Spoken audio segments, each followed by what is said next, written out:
नमस्कार साथियों, स्वागत है आपका अपने YouTube चैनल पर। मैं हूं ए के सिंह। आज का जो हमारा डिस्कशन टॉपिक है वो है भारत का संवैधानिक विकास। तो ये जो क्लास है वो यूपीएससी के जो स्टूडेंट्स हैं, जो यूपीएससी के एस्पिरेंट हैं, सिविल सर्विस एग्ज़ाम की प्रिपरेशन कर रहे हैं, उनके लिए 100%। और स्टेट सिविल सर्विस का जो एग्ज़ाम की सिविल सर्विस एग्ज़ाम की जो प्रिपरेशन कर रहे हैं यूपी पीसीएस की, तो उनके लिए ये 100% है। अदर कॉम्पिटिटिव एग्जाम्स वाले देख सकते हैं और सीडीएस और एनडीए वाले भी इसको देख सकते हैं, क्योंकि ये इंडियन पॉलिटी से रिलेटेड है और इंडियन पॉलिटी का सारा कंटेंट जो है सेम होता है लगभग लगभग सभी एग्ज़ाम में।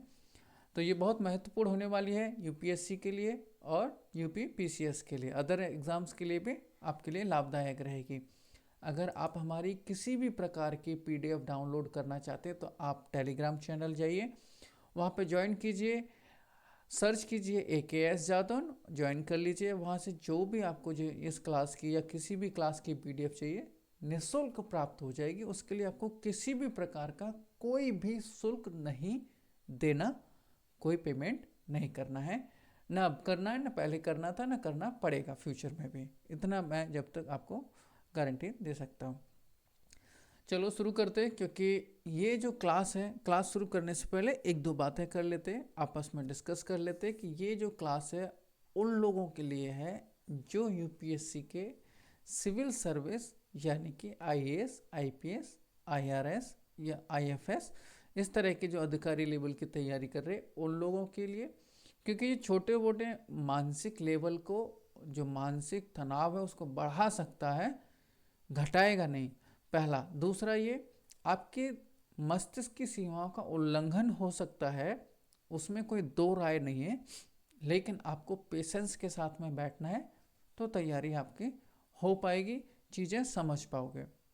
तीसरा पॉइंट, इसमें सिर्फ वही शामिल किया गया है जो प्रीलिम्स में और मेंस में पूछा जाता है या पूछा जा रहा है, उस तरह का टॉपिक शामिल किए गए। कुछ चीज़ें छूट जाएंगी तो वो एम लक्ष्मीकांत का जब हम क्लास बनाएंगे, जब क्लास कवर करेंगे तो उसमें आपका वो कवर हो जाएगा। लेकिन ये सिर्फ एग्ज़ाम ओरिएंटेड है, एग्ज़ाम में जो अब तक पूछा गया है वो और जो पूछा जा रहा है वो सब शामिल है।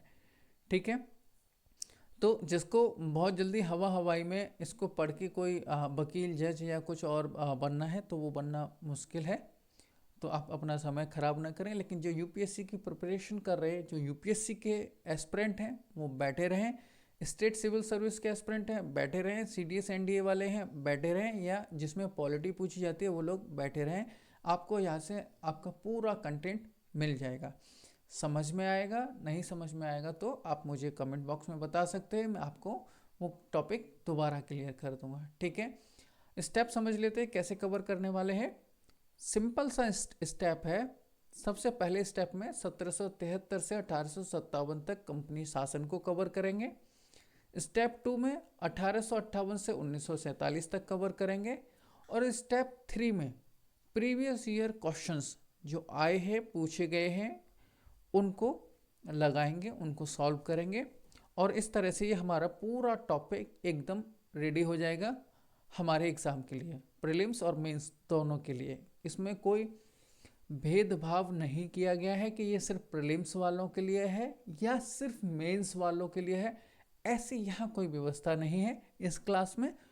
तो ये प्रीलिम्स और मेंस दोनों के ही लिए है, आप अच्छे से कर सकते हैं। 1773 से 1857 तक क्या शामिल करने वाले, या 1858 से 1947 तक क्या शामिल करने वाले, चलो उस पर डिस्कशन कर लेते हैं। 1773 से 1857 तक कंपनी शासन में हम डिस्कस करेंगे 1773 का regulating act, Pitt's India act 1784 का, 1813 का चार्टर अधिनियम, 1833 का चार्टर अधिनियम, 1853 का चार्टर अधिनियम। बाकी कोई अधिनियम छूट गया हो या कोई एक्ट छूट गया हो तो आप उसे नोट्स बना लीजिए, या फिर एम लक्ष्मीकांत की जब हम क्लास शामिल करेंगे तो उसमें तो सारा लेके चलेंगे। अभी फ़िलहाल के लिए इतना समझ लीजिए। दूसरा है 1858 से 1947 में स्वतंत्रता मिलने तक ब्रिटिश राज। इसमें क्या क्या शामिल करने वाले हम लोग, भारत सरकार अधिनियम 1858, भारतीय परिषद अधिनियम 1861, भारतीय परिषद अधिनियम 1892, भारतीय परिषद अधिनियम 1909 जिसको मार्लियामेंटो सुधार कहते हैं, भारत सरकार अधिनियम 1919 जिसे मॉन्टेग्यू चेम्सफोर्ड सुधार कहते हैं। उसके बाद भारत सरकार अधिनियम 1935, Cripps mission 1942, cabinet mission 1946, Mountbatten योजना, भारतीय स्वतंत्रता अधिनियम 1947। और वन लाइनर फैक्ट भी कंप्लीट करेंगे, PYQ भी कंप्लीट करेंगे। ठीक है, सीट बेल्ट बांध लो बहुत अच्छी तरीके से। ये जो क्लास है मस्तिष्क को तकलीफ देगी समझने में, लेकिन आपको कोशिश करना है। एक बार अगर आपको समझ में आ गया ये, तो आपका ये इसमें से कोई भी क्वेश्चन छूटेगा नहीं। थोड़ा टफ टॉपिक माना जाता है, बोरिंग टॉपिक माना जाता है, कह सकते हैं। टफ तो नहीं है लेकिन बोरिंग टॉपिक है ये। कोशिश करते हैं इसको कुछ अच्छे नए ढंग से करने की, याद करने की, और उम्मीद है कि हम कुछ कर पाएंगे। ठीक है, चलो शुरुआत करते हैं। ईस्ट इंडिया कंपनी शासन के दौरान संवैधानिक विकास 1773 1857। स्टेप 1 हम शुरू करते हैं। स्टेप 1 में हम क्या शुरू करने वाले हैं? सबसे पहले 1773 का रेगुलेटिंग एक्ट। ठीक है, ब्लू पेन ले लेते हैं, अगर आपको कुछ भी बताना है तो हम यहाँ से बता सकते हैं। ठीक है, 1773 के रेगुलेटिंग एक्ट ने भारत में केंद्रीकरण प्रक्रिया की शुरुआत की। ठीक है, सबसे पहले आपको याद रखना है, पीटी का क्वेश्चन बन गया। 1773 के रेगुलेटिंग एक्ट ने भारत में केंद्रीकरण, सेंट्रलाइजेशन, केंद्रीकरण प्रक्रिया की शुरुआत की। यह अधिनियम भारत में ईस्ट इंडिया कंपनी के मामलों को नियंत्रित और विनियमित करने के लिए ब्रिटिश संसद द्वारा, किसकी संसद? अपनी दिल्ली वाली नहीं, ब्रिटिशर्स की, लंदन वाली ब्रिटिश संसद द्वारा पारित पहला अधिनियम था। कौन सा अधिनियम था? पहला। मैं अंडरलाइन कर दूं, आपको ऐसा याद रहेगा। पहला अंतिम महत्वपूर्ण रहता है यूपीएससी के लिए, स्टेट सिविल सर्विस के लिए, तो आप इसको उस नज़रिए से पढ़ सकते हैं। इस अधिनियम के अनुसार बंगाल के गवर्नर को गवर्नर जनरल नियुक्त किया गया।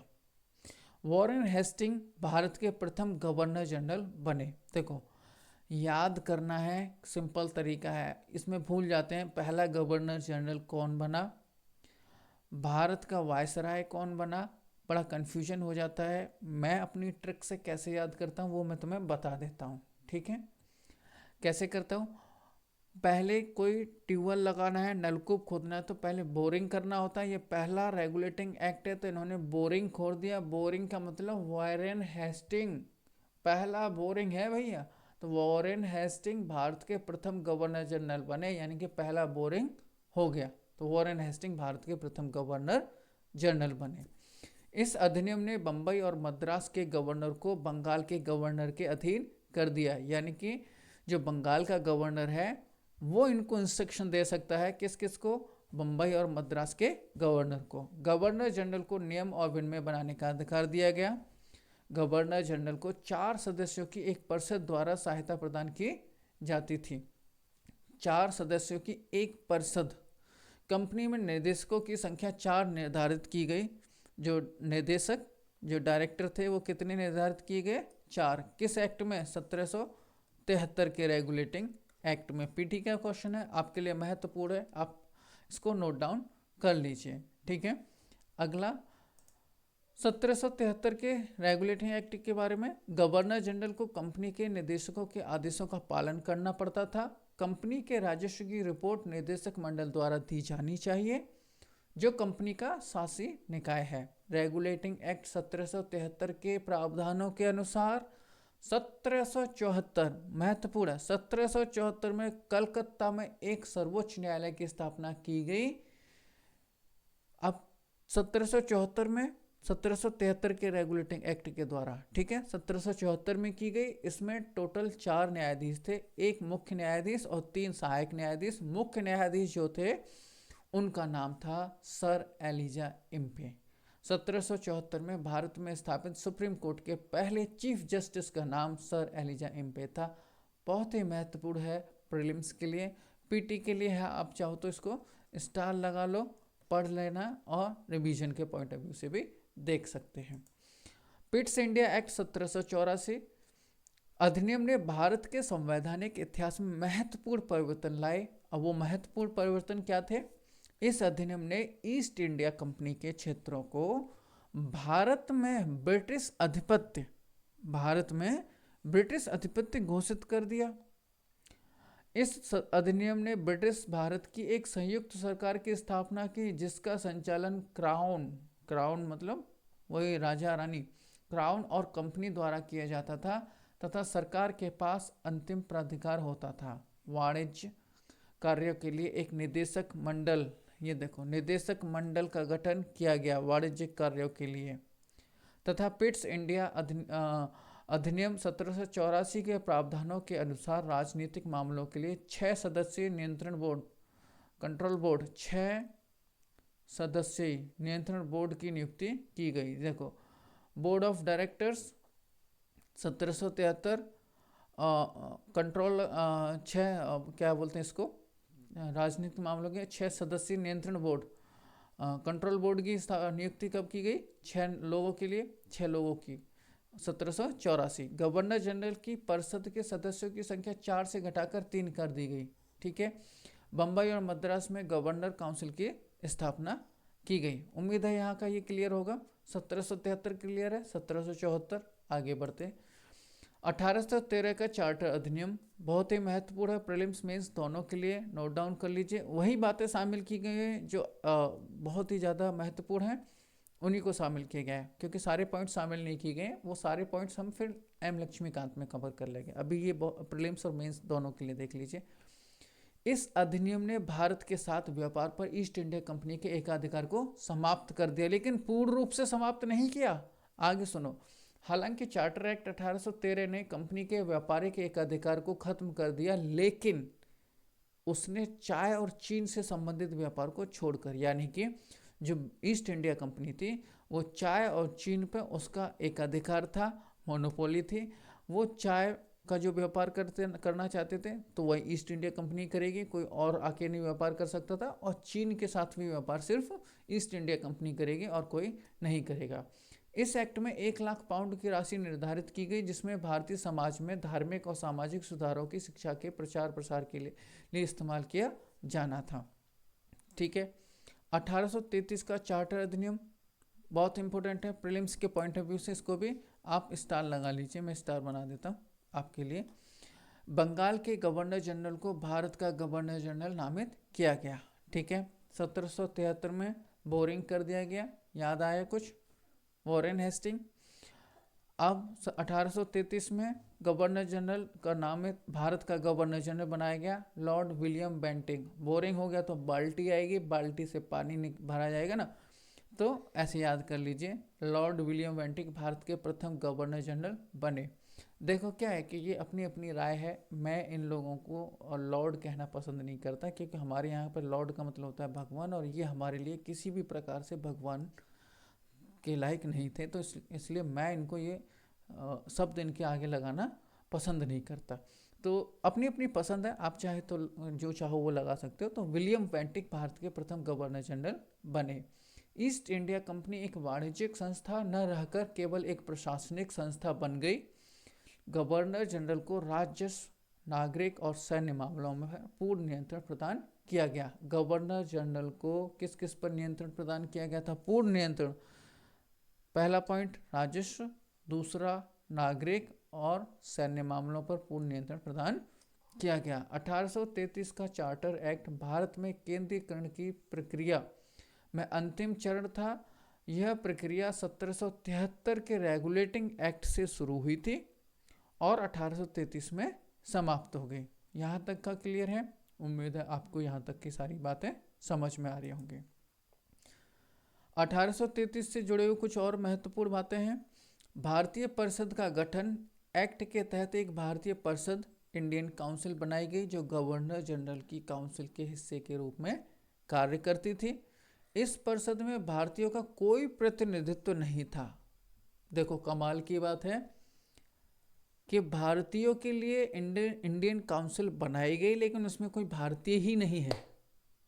समझ रहे ना, जिसके लिए बनाई गई वही शामिल नहीं है, तो क्या ये समझ पाएंगे कि भारत के लोग क्या चाहते हैं, किस तरह से क्या करना चाहते हैं, उनकी क्या डिमांड है? समझ पाएंगे नहीं। तो यही इनके साथ होता है। उसका असर आपको 1857 में देखने को मिल जाता है। बहुत बुरी तरह से इन लोगों की पिटाई होती है, बहुत पीटा जाता है, लेकिन कुछ देश के अपने ही लोग होते हैं जो दूसरी साइड में मिल जाते हैं और फिर इन पिटे हुए लोगों को, जो अंग्रेज हैं, इनको रोक लेते हैं यहाँ। चलो वो इतिहास की बातें छोड़ के सिर्फ पॉलिटी पर फोकस करते आगे बढ़ते हैं। 1853 का चार्टर अधिनियम, सिविल सेवा परीक्षा की शुरुआत की गई, जिस एग्जाम की हम तैयारी कर रहे हैं 1853 में। ठीक है, पॉइंट नोट डाउन कर लीजिए।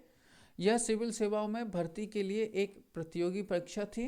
गवर्नर जनरल के कार्यकारी और विधायी कार्यों को अलग कर दिया गया।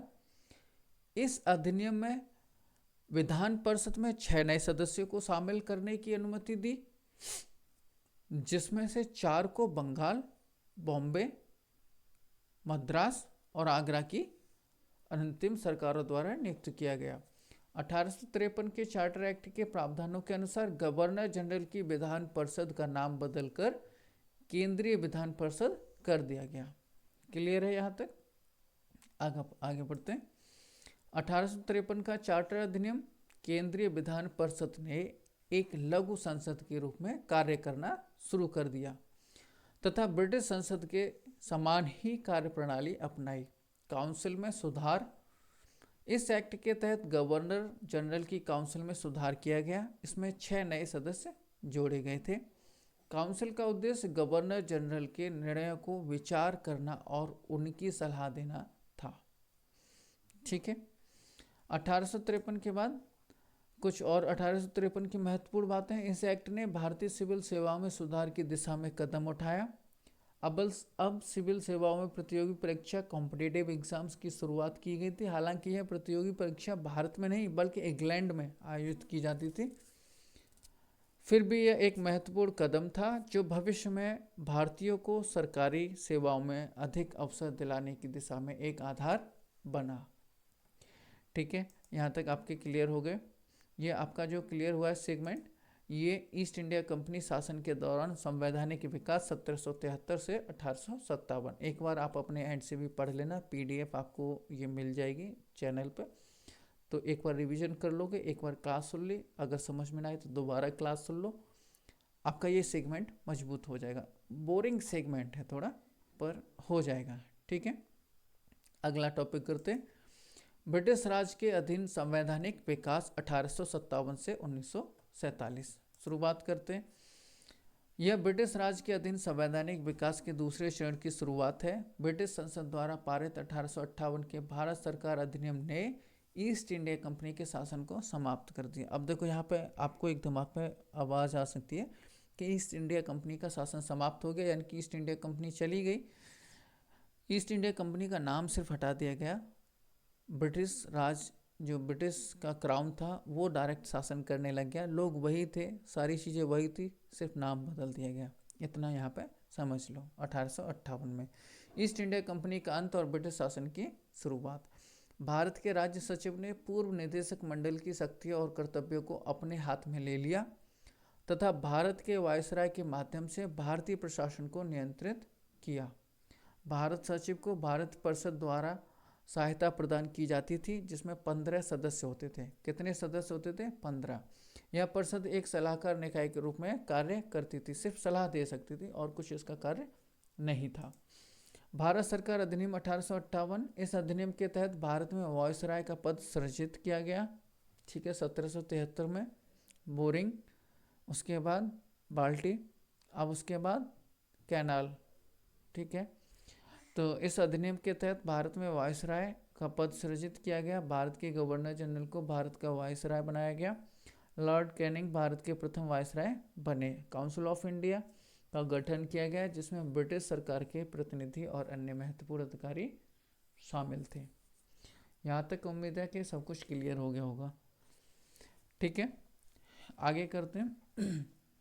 ये ब्रेक लेना है, इसके बाद का अगली क्लास में करना है। चलो इसको ख़त्म कर लेते हैं, PY को नेक्स्ट क्लास में कर लेंगे, फिर बड़ी हो जाएगी। भारतीय परिषद अधिनियम 1861।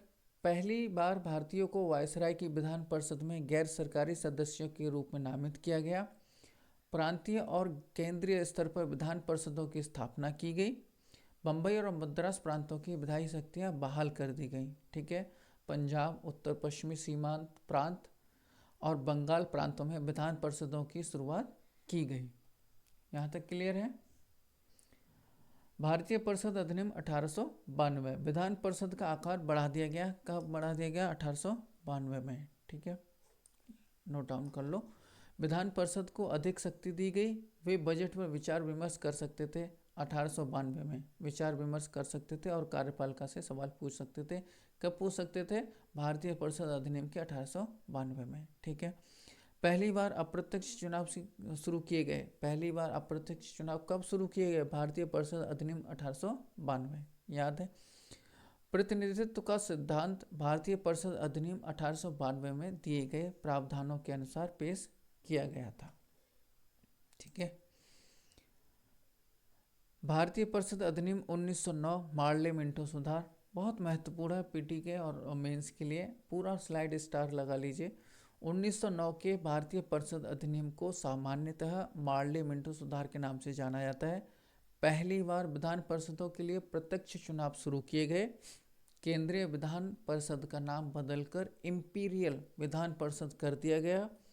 पृथक निर्वाचन मंडल, यहाँ देखो इन लोगों ने जो यहाँ पे जो बहुत बड़ा जो गेम खेला था इंडिया के साथ, वो यहाँ है। जो हिंदुस्तान पाकिस्तान जो सांप्रदायिक दंगों की जो शुरुआत हुई थी वो यहीं से होती है। देखो, पृथक निर्वाचक मंडल प्रदान करके सांप्रदायिक प्रतिनिधित्व की प्रणाली शुरू की गई। सीटें केवल मुसलमानों के लिए आरक्षित थी और केवल मुसलमान ही मतदान कर सकते थे। कब?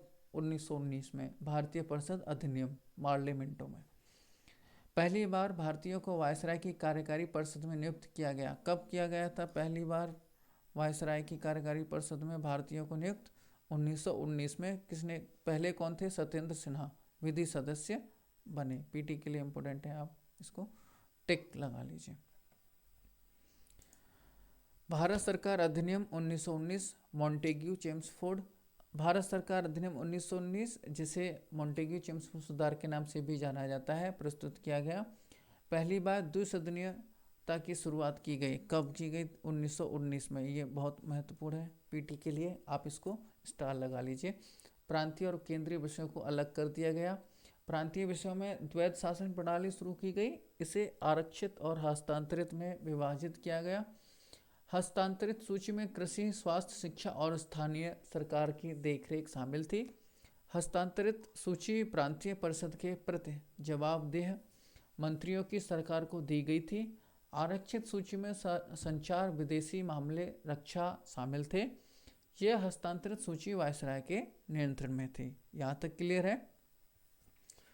एक बार पढ़ लेना, दोबारा सुन लेना, और आपके लिए जो है लाभदायक रहेगा। वायसराय की कार्यकारी परिषद के 6 सदस्यों में से 3 भारतीय थे।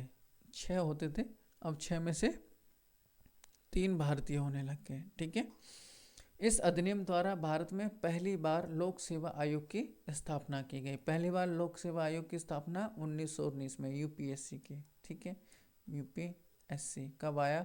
1919, जिसकी तैयारी कर रहे हैं। सांप्रदायिक प्रतिनिधित्व को ईसाइयों, एंग्लो इंडियनों, सिखों तक बढ़ाया गया। यह मताधिकार कर योग्य आय संपत्ति के स्वामित्व तथा 3000 रुपये के भू राजस्व के भुगतान के आधार पर सीमित जनसंख्या को दिया गया था। यानी कि जो वोट डालने का अधिकार था, अभी क्या अधिकार है? आपके पास आधार कार्ड होना चाहिए, पैन कार्ड होना चाहिए, वोटर कार्ड हो, आपकी उम्र जो है रिक्वायर्ड जितनी है उतनी होनी चाहिए और आप जाके वोट डाल सकते हो। आपको कोई टैक्स वैक्स का कुछ नहीं। पहले ऐसा नहीं था। पहले ये था कि अगर आप 3000 रुपये तक का राजस्व भुगतान करते हैं तो आपको मत डालने का अधिकार दिया जाता था। यहाँ तक क्लियर है? आगे बढ़ते हैं। मॉन्टेग्यू चेम्सफोर्ड सुधार में सरकार के कामकाज की समीक्षा के लिए 10 वर्ष के अंत में एक वैधानिक आयोग की स्थापना का प्रावधान किया गया था। भारत सरकार अधिनियम 1935 सबसे बड़ा अधिनियम था। ध्यान से सुन लीजिए, प्रीलिम्स और मेंस के क्वेश्चन यहाँ से बनते हैं। भारत सरकार अधिनियम 1935 ब्रिटिश भारत द्वारा प्रस्तुत सबसे लंबा और अंतिम संवैधानिक उपाय था। यह कई गोलमेज सम्मेलनों और साइमन कमीशन की रिपोर्ट का परिणाम था। द्विसदनीय व्यवस्था 11 में से 6 प्रांतों में, वो 6 प्रांत कौन कौन से थे? बंगाल, बम्बई, मद्रास, बिहार, संयुक्त प्रांत में लागू की गई। प्रांतों में विधायिका का विस्तार किया गया, जो विधायिका थी उनको बढ़ा दिया गया। प्रांत मतलब स्टेट, जो अभी जो है जैसे उत्तर प्रदेश है और बिहार है, राजस्थान है, हरियाणा है, इसी तरह से बंगाल, बम्बई, मद्रास, असम, बिहार, संयुक्त प्रांत। प्रांतों में विधायिका का विस्तार बढ़ा दिया गया। अधिनियम के अनुसार शक्तियों को संघीय सूची, प्रांतीय सूची, समवर्ती सूची में विभाजित किया गया। क्लियर है? द्वैध शासन को समाप्त करके प्रांतों में प्रांतीय स्वायत्तता लागू की गई। प्रांतों से द्वैध शासन समाप्त कर दिया, लेकिन ये लोग केंद्र में शुरू कर देंगे। अब देखो, इस अधिनियम में केंद्र में द्वैध शासन, प्रांत में 1919 और 1935 में केंद्र में द्वैध शासन अपनाने का प्रावधान किया गया। पीटी का क्वेश्चन है, दोनों पूछे गए हैं, आप इसको स्टार लगा लीजिए। इस अधिनियम में संघीय न्यायालय और भारतीय रिजर्व बैंक आरबीआई की स्थापना का प्रावधान किया गया। इसमें प्रांतों और रियासतों को इकाइयों के रूप में मिलकर एक अखिल भारतीय संघ की स्थापना का प्रावधान था। भारत सरकार अधिनियम 1935 की लंबाई के कारण इसे 2 अलग अलग अधिनियमों में विभाजित किया गया। क्रिप्स मिशन 1942, इसके बारे में जान लेते हैं, महत्वपूर्ण है प्रीलिम्स और मेंस के लिए। 1942 में सर स्टेफोर्ड क्रिप्स के नेतृत्व में क्रिप्स मिशन भारत भेजा गया। क्रिप्स मिशन द्वारा दिए गए कुछ प्रस्ताव इस प्रकार हैं। द्वितीय विश्व युद्ध के बाद भारत को डोमिनियन का दर्जा प्रदान किया गया। डोमिनियन स्टेट का स्टेटस देने के लिए कौन सा मिशन था? तो क्रिप्स मिशन 1942, ये याद रखना है, ठीक है। डोमिनियन स्टेट की इसमें बात की गई थी। द्वितीय विश्व युद्ध समाप्त होने के बाद भारतीय संविधान का मसौदा तैयार करने के लिए भारत में एक निर्वाचित निकाय की स्थापना की जाएगी। ऐसा डिस्कशन क्रिप्स मिशन 1942 में हुआ था, तो ये याद रखना है। यहाँ तक कि भारतीय राज्य भी संविधान निर्माण निकाय में भाग लेंगे। भारतीय राज्य, ठीक है। भारत में लगभग सभी दलों और वर्गों ने क्रिप्स मिशन को दिए गए प्रस्तावों को अस्वीकार कर दिया था, ठीक है, अस्वीकार कर दिया था, इसलिए मैंने क्रॉस का निशान लगाया है। बाकी इंपॉर्टेंट है, स्टार लगा लीजिए आप।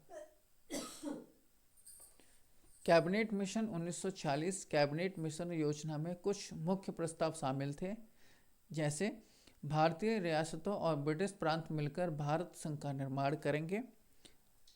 389 सदस्यों वाली एक संविधान सभा की स्थापना की जाएगी। कैबिनेट मिशन 1946 की बात हो रही है। प्रमुख राजनीतिक दलों के 14 सदस्यों द्वारा एक अंतरिम सरकार बनाई जाएगी। संविधान सभा नामक एक प्रतिनिधि निकाय का गठन किया जाएगा। संविधान तैयार होने तक संविधान सभा डोमिनियन विधानमंडल के रूप में कार्य करेगी।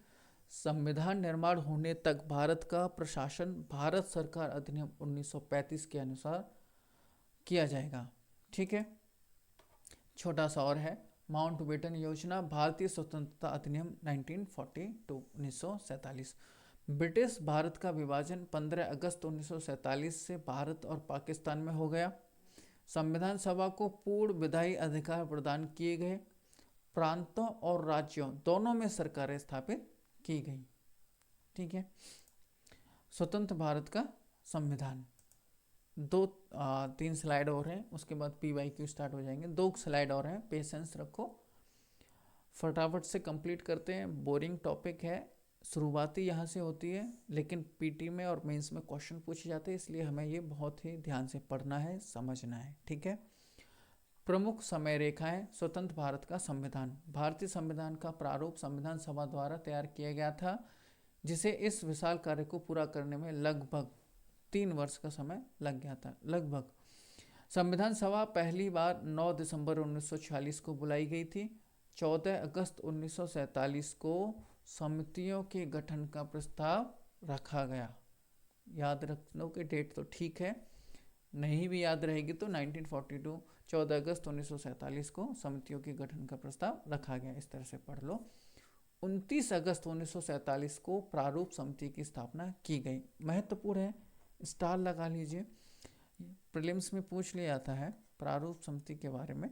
तो 29 अगस्त 1947 को राष्ट्रपति के रूप में डॉक्टर राजेंद्र प्रसाद ने फरवरी 1948 में स्वतंत्र भारत के नए संविधान का मसौदा तैयार किया। प्रमुख समय रेखाएं, संविधान 26 नवंबर 1949 को अपनाया गया था, लेकिन पूर्ण रूप से नहीं, पूर्ण रूप से लागू हुआ था 26 जनवरी 1950 को संविधान लागू हुआ था। उस दिन विधानसभा का अस्तित्व समाप्त हो गया तथा यह 1952 में नई संसद के गठन तक भारत की अंतिम संसद में परिवर्तित हो गई, अनंतिम संसद में परिवर्तित हो गई। यह विश्व का सबसे लंबा लिखित संविधान है, जिसमें 395 अनुच्छेद और 12 अनुसूचियाँ हैं। इस पर भी हम क्लास बनाएंगे, अनुच्छेद और अनुसूचियाँ और भाग, इन पे भी क्लास है। तो आप वहाँ से बहुत सारी इन्फॉर्मेशन कलेक्ट कर लेंगे और प्रीलिम्स के लिए एकदम मजबूत हो जाएंगे। ठीक है, आपका यहाँ तक का ये जो पॉइंट थे आपके दोनों पॉइंट पूरे हो चुके हैं। 2 स्टेप पूरे हो गए, 1773 से 1857 तक कंपनी शासन और 1858 से 1947, ये 2 स्टेप कंप्लीट हो गए। तीसरा स्टेप है प्रीवियस ईयर क्वेश्चन, वो हम स्टार्ट करने वाले हैं। आपको थोड़ा और पेशेंस रखना है, क्लास कंप्लीट हो जाएगी। ठीक है, प्रीवियस ईयर्स पेपर क्वेश्चन।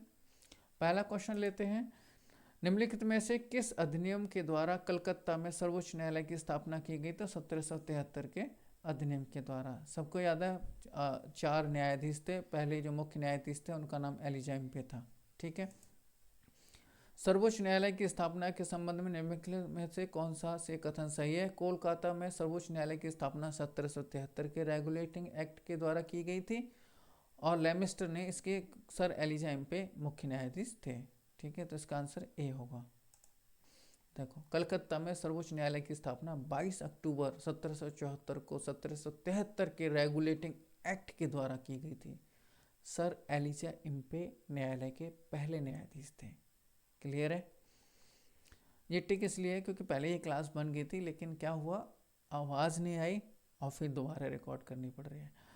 सूची 1 को सूची 2 से मिलाइए। नियंत्रित परिषद की स्थापना, सर्वोच्च न्यायालय की स्थापना, इंग्लिश मिशनरियों को भारत में कार्य करने की अनुमति 1813, गवर्नर जनरल की परिषद में कानूनी सदस्यों की नियुक्ति। देखो 2 मैं बता देता हूँ, इंग्लिश मिशनरियों को भारत में कार्य करने की अनुमति 1813, चार्टर अधिनियम 1813, सर्वोच्च न्यायालय की स्थापना 1773। बाकी 2 आप बता दीजिए।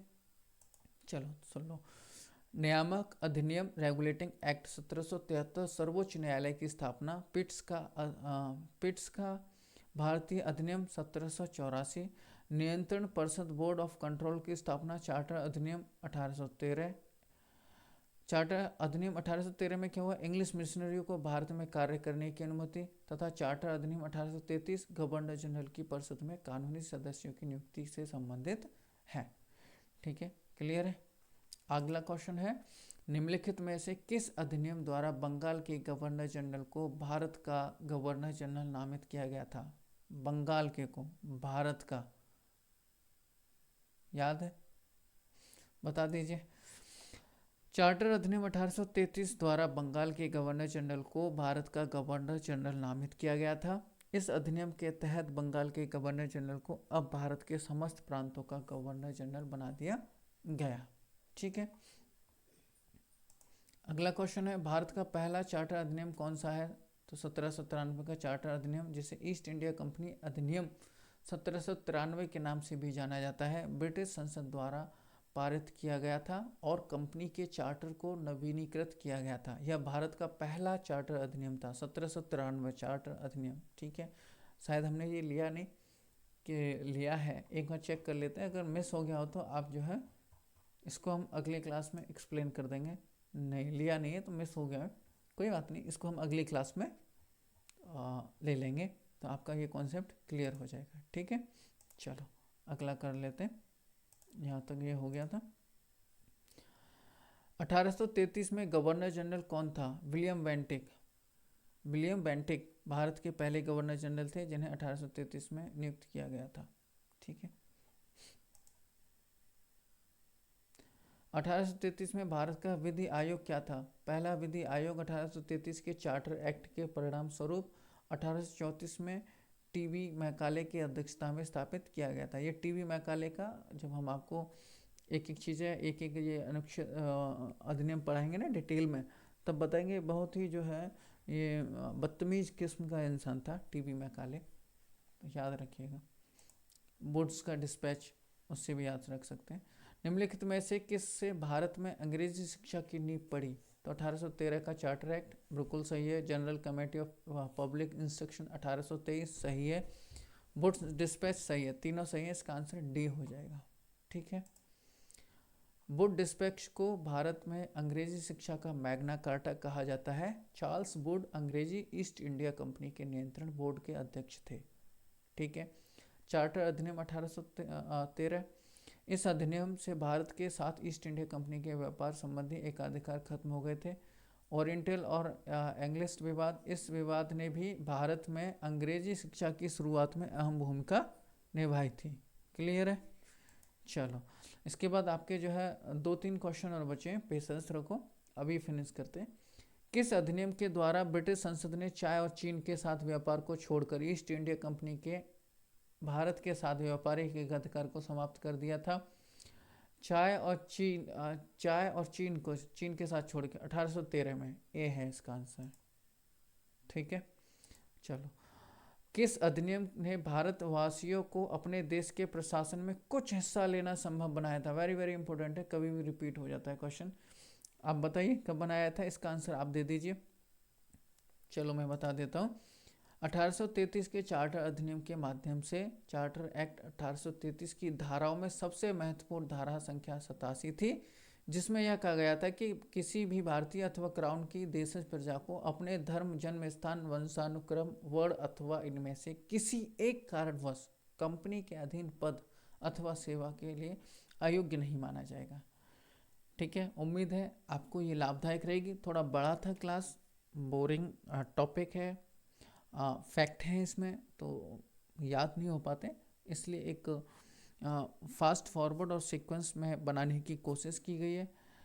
उम्मीद है आपको लाभदायक रहेगी। सपोर्ट कीजिए, लाइक शेयर सब्सक्राइब कीजिए, और thank you for your attention. UPSC के जो एस्पिरेंट हैं उनके लिए ये बहुत ही महत्वपूर्ण टॉपिक था। स्टार्टिंग जो बिगनर्स हैं उनके लिए तो ये एकदम समझ में नहीं आता, यहाँ से एकदम जगलिंग हो जाती है माइंड में, तो उनके लिए बहुत महत्वपूर्ण है। अब हम क्लास सेकंड लेके आएंगे और कोशिश करेंगे इससे और बेहतर बनाने की, और अच्छे फैक्ट शामिल करने की, अच्छे से और एक्सप्लेन करने की कोशिश करेंगे, जिससे कि आपको एग्ज़ाम में चीज़ें याद आती रहें। Thank you, have a nice day, enjoy your day. Revision करते रहो, पढ़ते रहो, रिवीजन करते रहो, पढ़ते रहो, ये मंत्र याद रखो। प्रीलिम्स और मेंस दोनों निकल जाएगा। Thank you.